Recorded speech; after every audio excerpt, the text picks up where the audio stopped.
Well, hi there, everyone. First of all, I want to thank all of you for coming. This is just wonderful that you all are interested in business and finding out about what goes on in business and how to create a business in a new and exciting way. And for any of you who are watching at home or who are watching this video, I want to thank you very much for watching too. And I hope that you're going to be able to learn some really new, exciting things today. My name, of course, is Justice Chase, and I'm known as the Home Business Whisperer. And the reason that I'm called that is because I teach people how to almost immediately turn their businesses around, how they can actually begin to create self-sufficient businesses, which means that they make money for the person, by changing the structure and also helping people to scale their businesses so that they can actually have a business that is appropriate for what they want to do. So, let me give you a brief outline about what we're going to be talking about today, because we don't have a whole lot of time to go through things, but I want to spend enough time with you so that you understand some of the real basics of what I call the 3 S's. And we're going to be talking about those, which are structure, self-sufficiency, and of course scalability. But before we do, I want to take a moment or two and, as I said, just kind of go over for you what it is that I'm attempting to do and what it is that you're going to learn, so that you have an idea of what today is going to be laid out as. So why would we even need to have somebody like me come in and talk about how to start up businesses? Because there's already a copious amount of consultants, there's bank managers, there's government workers, there's people out there virtually everywhere that are willing to be able to teach people how to get a business up and running. And the problem is, at least in my estimation, is that most of these people, though exceedingly well-meaning, aren't really being very successful at helping people to be able to create the kinds of businesses they want. And that's reflected in the business statistics, or the business failure statistics, which say that almost 80% in the first year of businesses fail. By the time we take that up to 3 to 5 years, almost 90% of the people who have started businesses have failed. And these are people who have written complete business plans. They've really done their research. They've taken a look at what that business is supposed to do, and they believe they are motivated, they have all of the pieces together in order to be able to make that business a success, they believe. These are people who have borrowed money. They have not only just taken their savings, but for the majority of them, they've actually gone out and borrowed money from the bank, and yet they still fail. Over that 5-year period, as I said, up to 90% of the businesses that are started are out of business within 5 years. And as far as I'm concerned, that's not good enough. What I try to do when I teach people how to start businesses, and when I work with people who already have businesses that a lot of times are having problems or are failing, what I attempt to do with them is to teach them what I call the 3 basics, which are the structure of the business, turning the business into something that's self-sufficient for itself so it makes the money, and teaching people how to make that business, how to structure it so that it's scalable. In other words, they can make it as big or as small as they want.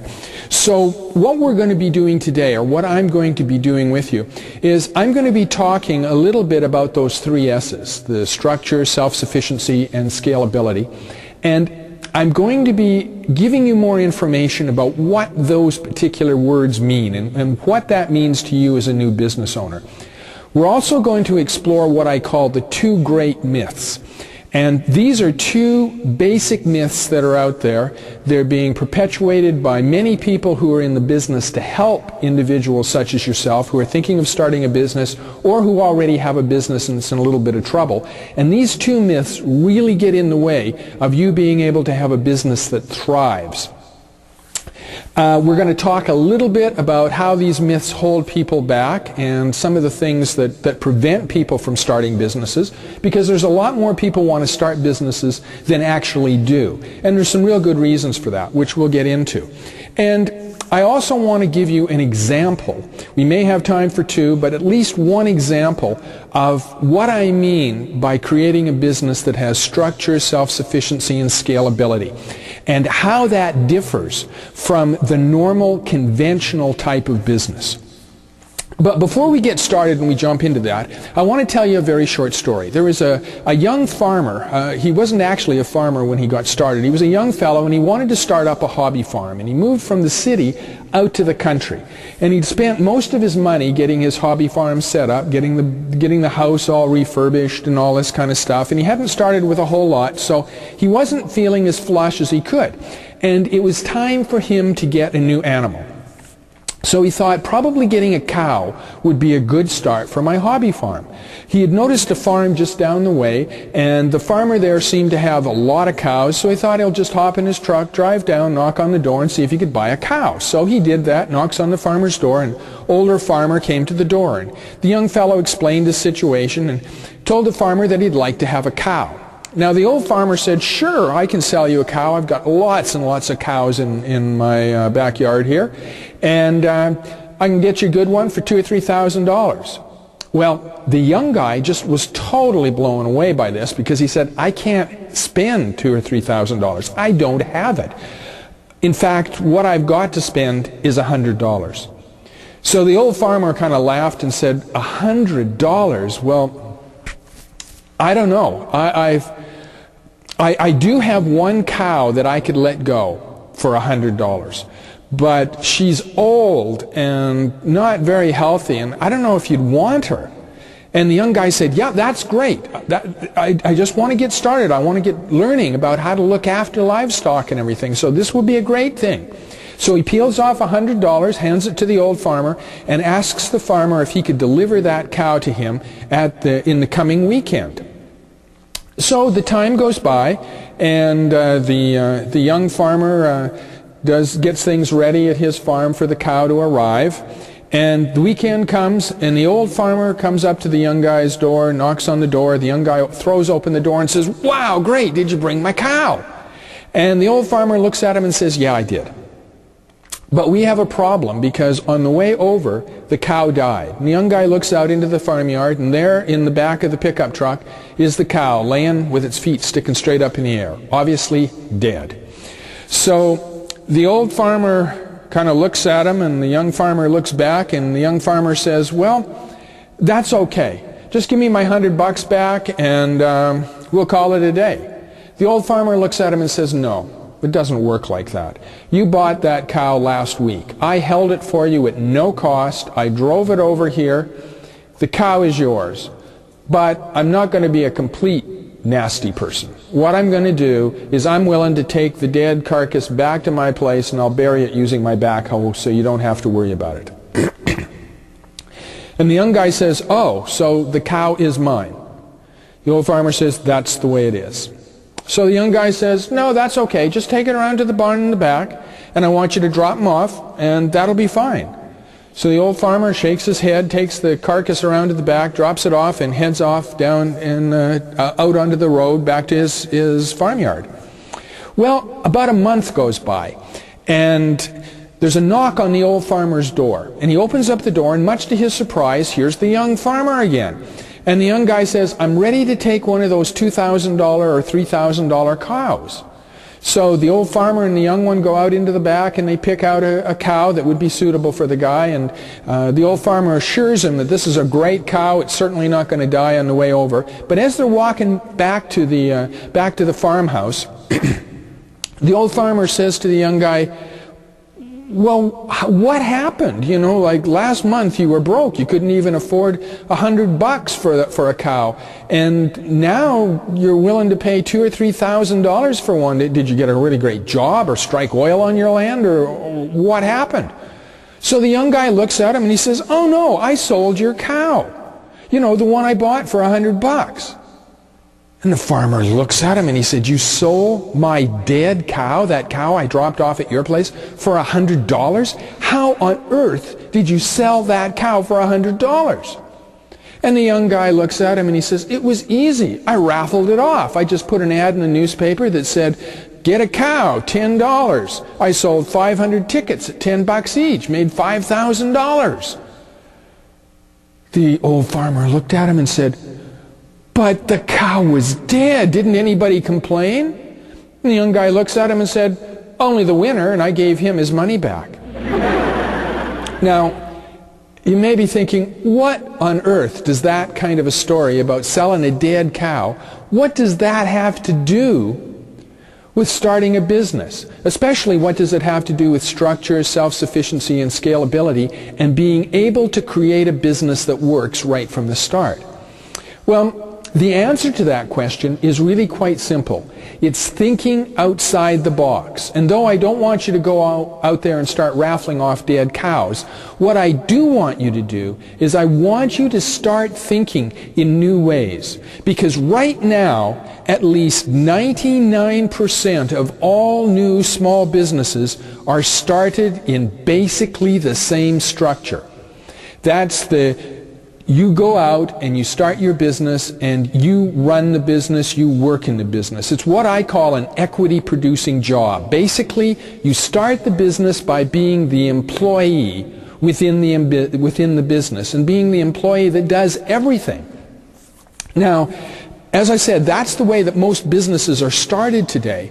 The problem is that that business model doesn't work almost all the time. That's why there's a 90+% failure rate in small businesses.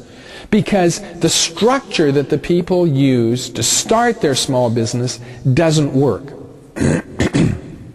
Now, before we talk a little bit more about the structure and about my 3 S's, I want to just kind of step backwards for a minute. And I want to take a couple of minutes and I want to talk about how people think about starting businesses. Because over the last 20 years or so that I've been doing this, 20+ years, I've found that when I've traveled around and I've done lectures and I've done workshops and such, well over 90% of the people that I talk to want to be able to start businesses. And I've read different statistics that show that at least 80 or 90% of the population thinks about starting their own business at some point in time. The problem is that most of them don't. And the reason they don't is that they're worried that their business is going to fail. They don't think they're smart enough, they don't think they have enough money, they don't think they've got a good enough idea, they don't think they've got enough education, they don't have any faith in themselves.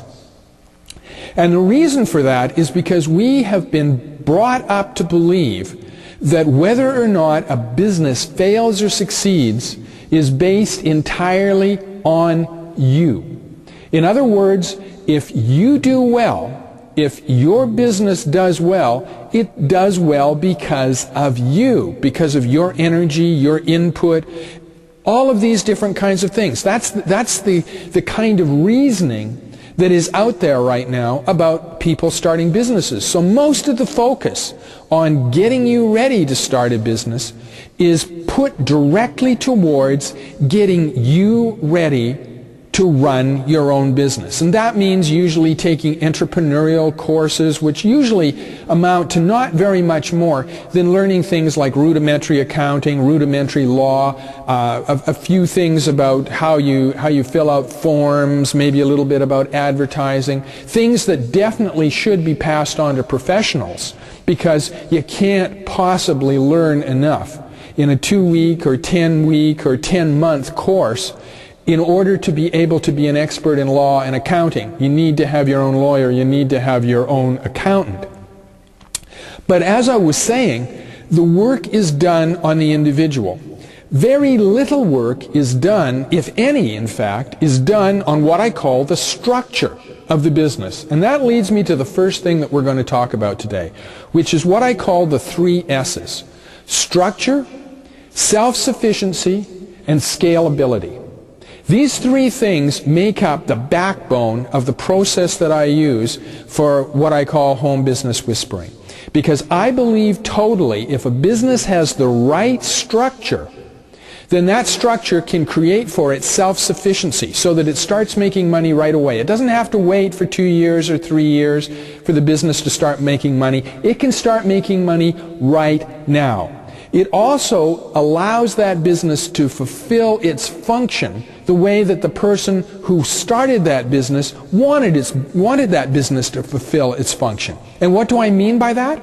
Well, I haven't heard of anybody who has ever started a business who says, I want to start a business so I can work 18-hour days, I can have no benefits, I don't get paid if I don't go to work, and I get to have all of the excitement of having to do not only the job that I do, but doing my own advertising, doing my own legal, doing my own accounting, doing my own selling, all of this. Like, I can hardly wait to get out there and do that and work 18 hours a day and end up making less money than I was making at my job. And if my business doesn't do well in a month, then what I have to do is I have to reach into my own pocket and pull out money and pay my business so that it can continue to go along.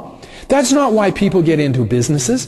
People get into businesses so that they can actually have more freedom and more money. They want to be able to spend more time with their family. They want to be able to spend more money at the stores. They don't get into business to work 18 hours a day. But that's the way that most businesses, almost all of them, are structured nowadays. That's how people are taught to start a business. And the first step in whispering a business is to completely throw that out the window.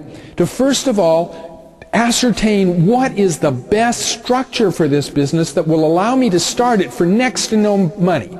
I believe strongly in shoestring startup. It should not cost you more than a few $100s, a couple of thousand at most, to start virtually any kind of business. And I mean any kind of business. So you want to really work on that structure. And that structure should lend itself to your business being totally self-sufficient. That means that it starts paying its own way and paying you within the first 2 to 3 months. So you don't have to put more money into the business. In fact, what I like to do is I like to have a business structured so that it becomes self-sufficient within the first 30 to 60 days, which means that it not only looks after itself, it starts paying you. The other thing that I want that structure to do is I want it to have the third S. I want it to make that business scalable without having to spend a whole lot more money. So many businesses start off just great, and the owner thinks, I would love to expand this business, but I can't, because in order to expand this business, what I have to do is I have to open up another business just like this one on another street, which means that I'm going to double my expenses. And a lot of businesses have gone under because people have attempted to do that and it hasn't worked, because the business structure is based entirely on the owner doing everything, and the owner can't be in two places at the same time. So what that means is that most times, most businesses are not scalable. They operate at the scale they're started at. They can't grow anymore. They can't be made smaller. They have to stay at that level. And I believe one of the structure, or one of the functions of having the right structure, is being able to make your business scalable, so you can move it from the kitchen table to the boardroom table like that if you want. You can do it easily, comfortably, and quickly. So before I give you an example of what scalability and structure and self-sufficiency actually look like in the real world, I mentioned I was going to talk about the two big myths.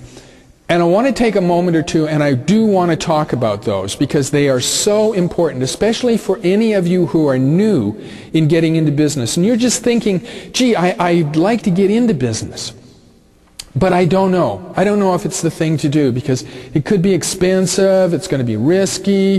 There are so many things that could go wrong. So I want to talk about these two big myths because they are vitally important if you are to be really successful in moving your business ahead. So what are these two myths? The first one is what I call the better mousetrap myth. And basically what the better mousetrap myth says is that you have to have a better mousetrap. You have to have a better business idea than what's already out there. And people are striving, individuals who want to have their businesses are striving all the time to try to come up with a better idea. They're thinking, oh, if I could only come up with a better idea to be able to do this, then wow, that would be wonderful. I'd be able to make all this money and things would be great. And it is a myth, because usually the most successful businesses are those businesses that are the closest to what is already successful right now. The reason being that if you come up with a better mousetrap, you have to sell the whole concept of a better mousetrap. You have to educate people about the concept of a better mousetrap, and that all costs a lot of money. If you can find something that's already working and you can do it too, then most times you will have a more successful business than coming up with a brand new idea. So a lot of people don't bother getting their business going because they're so concerned and so afraid that they don't have a good idea, that they need to have a good idea. And you don't have to have a good idea. All you need to do is look around and find something that is doing well, and then open that kind of a business, and chances are you will do well as well. Again, especially if you structure it the right way. Now the second myth, that second big myth, is the one that stops more people than just about anything else. And it is the idea that you have to have a whole lot of money if you're going to be having a successful business, if you're going to start a business. Most bankers, most consultants, most government people, agents that are helping individuals to be able to start a small business make a tragic mistake by telling people that if they're going to be successful in business, they have to have a lot of money. Usually they're told they have to have enough money to buy or rent the premises. They're told they have to have enough money to buy or rent or get, or however, all of the stock and all of the infrastructure. They have to buy the telephones and the light and all the rest of this. And then they're told that they have to have a minimum of 2 to 3 years worth of salary put aside because their business isn't going to make any money for 2 to 3 years. That comes out to thousands and thousands of dollars. Individuals who are serious about getting started in business using conventional wisdom and conventional methods usually use all of their savings and end up putting their house, their car, their peace of mind, their children's education all at risk because they borrow. Then not only do they use everything that they've got, but they borrow thousands of dollars over and above what they've actually got. And one of the things that does to the business right away is it puts it behind the 8 ball, because if you have to pay $2,000 or $3,000 or $4,000 or $5,000 a month out just to cover the bills, just to cover your mortgage on the borrowed money, then you're going to have to make an awful lot of money in order to be able to have your business be self-sufficient and in order to be able to start paying yourself. And that's not the way to go. And the thing is that businesses can be started for next to nothing. Most of the businesses I've helped people start over the last 20 years have cost somewhere between $50, and you didn't hear wrong, $50 and $2,000 to $3,000. So somewhere in that range, virtually any kind of business can be started. And I mean any kind of business. People have told me, oh, well, you can only start a small home-based business selling crafts or something if you're going to spend $50 or $100.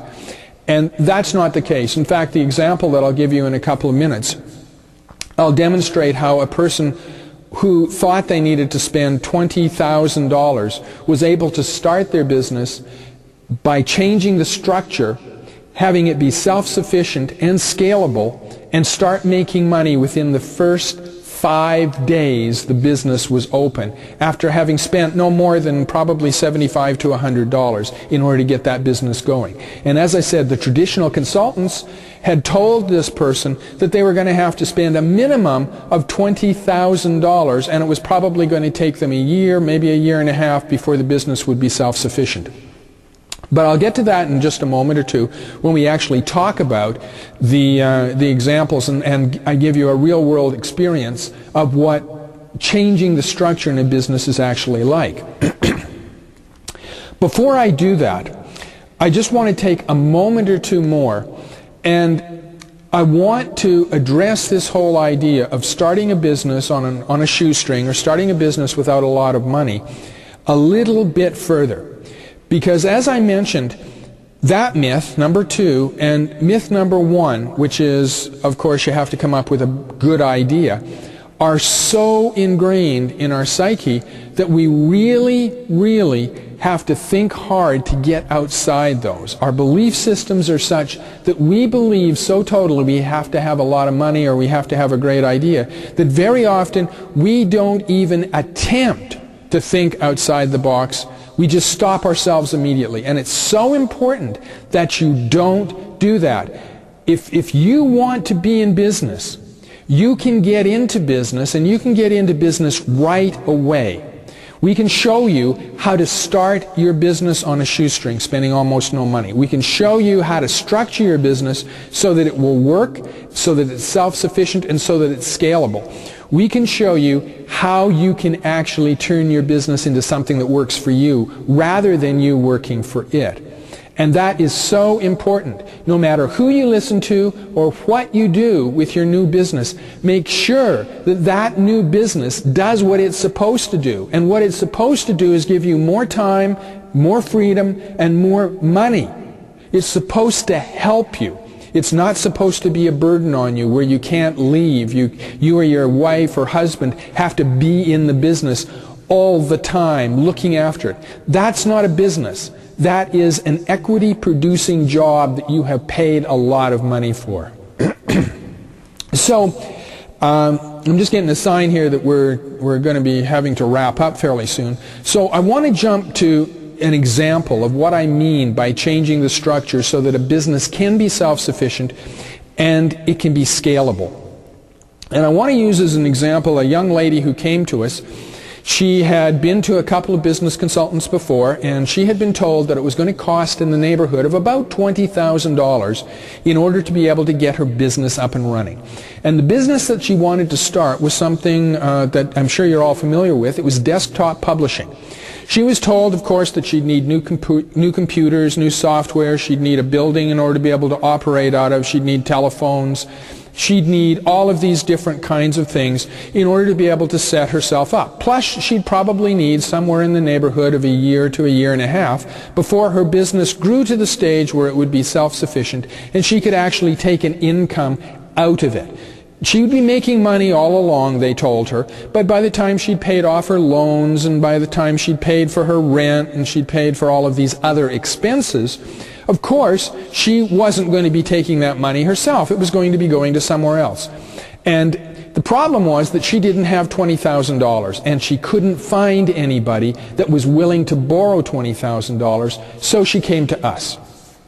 And she explained the situation, and the first question that I asked her was, what is it about you going into the desktop publishing business that's going to make you a success? I wanted to find out what she thought was the most important thing for her about this business, and that would give me one of the basic pieces of putting together the structure that would allow her business to succeed, using her strengths rather than her weaknesses.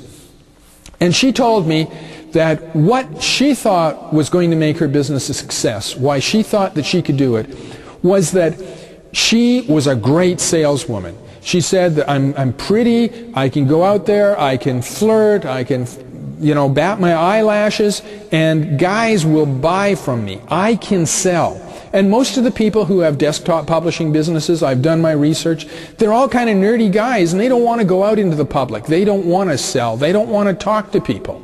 They want to stay at home in front of their computers. But I know I can sell, so if I could just get some desktop publishing stuff going, I could go out and I could sell twice as much as them. And I said, that's great. We're going to work on a new structure for you. So if you are willing to take my suggestions of this new structure, then what we can do is we can use those 3 S's. We can change the structure of your business so you can get started right away. We can do it without you having to spend a bunch of money, probably less than $500. We can make your business self-sufficient right away, and we can make it scalable so you can make as much as you want, as fast as you want, or as slow as you want. And she said, yeah, that sounds just great. So what we did is we sat down and we worked with her for a little bit, and we created some contracts, some agreements. And what she was to do was to go out to 4 of the other desktop publishing people in the community, excuse me, and she was to sign an agreement with them that they would become subcontractors for her. This is a structure, by the way, that I call middling. And they would become her subcontractors. In other words, she would get clients, they would be her clients, she wouldn't be just a salesperson for them. She would get clients, and she would bring them to that desktop publishing company, and they would do the work for a discount because they're doing it wholesale. They're acting like a subcontractor. And the difference between their discount and what the customer was paying becomes her profit. And her profitability, of course, in the business. So we worked out the agreement, and being a good salesperson, she went out and she was able to get 4 desktop publishers to go along with this right away. They thought, yeah, that was a great idea. If you're going to go out and sell people, we don't have to pay advertising, we don't have to put ads in the paper, we don't have to put radio ads on, and we get people coming in. So yeah, we can lower our cost. So they did that. And she was able, as I said, to sign up 4 people within the first couple of days. She came back, and we then helped her to design a brochure. And it probably took us a week to a week and a half to get all of that together. And by the time she had finished, her cost into her business was approximately $75 to $100 based on the photocopying that she had to do, and putting gas into her car, driving to the different places. So putting all of those expenses in, she had only spent approximately $75 to $100. Once she had that all together, she had her brochures, the next step was to go out for her and start selling her desktop publishing business. Now you have to remember that if she got the $20,000 and had the building, had all of the pieces of infrastructure, had the computers, she would still have to go out and sell it. Then she'd have to come back and do all the work. She'd have to do all the accounting, all of these other things. What we had her doing was just going out and doing the selling. Well, to make a long story short, what happened was she was as good as her word. She went out and she started doing a fantastic job of selling her concept of the desktop publishing, her ideas, all of this kind of thing. And she then took it back to the subcontractors, gave them instructions on how the job was supposed to be done, and they did the job. Now, within about a month and a half, she was able to fill up 2 of the desktop publishers. Now remember, if she had had her own business structured the way that she was going to start it, what would have happened is she would have only been able to do half as many clients at that point in time. In fact, less than that, because she would have had to be out of the office selling, she would have had to be doing all kinds of things, as well as the desktop publishing. She could actually funnel all of the work she was able to get to the other 2 desktop publishers. Within another couple of months, she was able to fill up the other 2 desktop publishers. That meant that she was now at a stage where she had 4 times as many clients as she would have been able to handle had she been doing it on her own. And of course, if she wanted to scale up the number of clients that she could have, then all she would have to do is 2 very simple things. Get contracts with more desktop publishers and hire some other salespeople, which is exactly what she did. She moved to a larger center, took her entire idea about how the whole thing worked. She hired some more salespeople, some sales girls. She taught them exactly what it was that she did, how she did it, how well it worked, all of that. And she got more desktop publishers signed up on her agreement.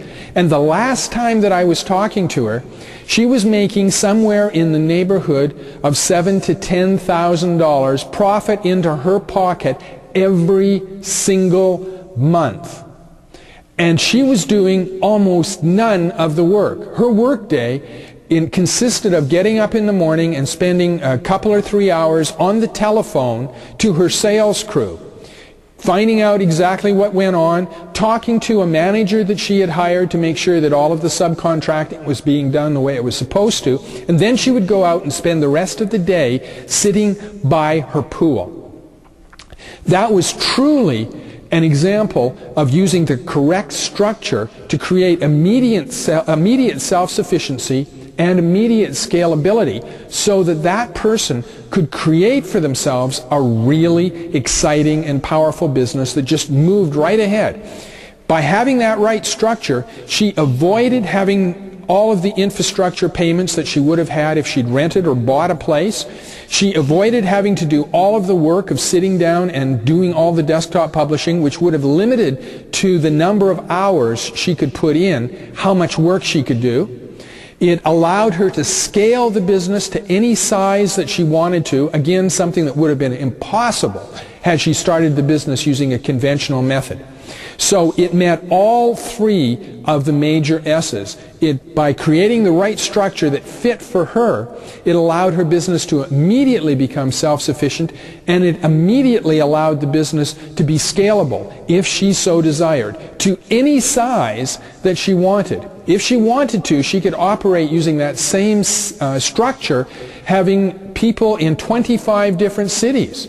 She could have 100 cities. Or she could bring it right back down to where she's running it from her kitchen table and she's just got a couple of desktop publishers and she's doing the sales herself. It's totally scalable in either direction.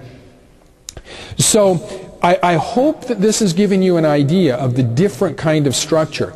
Now, of course, I should mention that this particular structure fit for her because of the way she was, what her strengths were. There's hundreds of different structures, and there's 4 major structures that I personally use that have derivatives that allow us to be able to do virtually anything with anyone.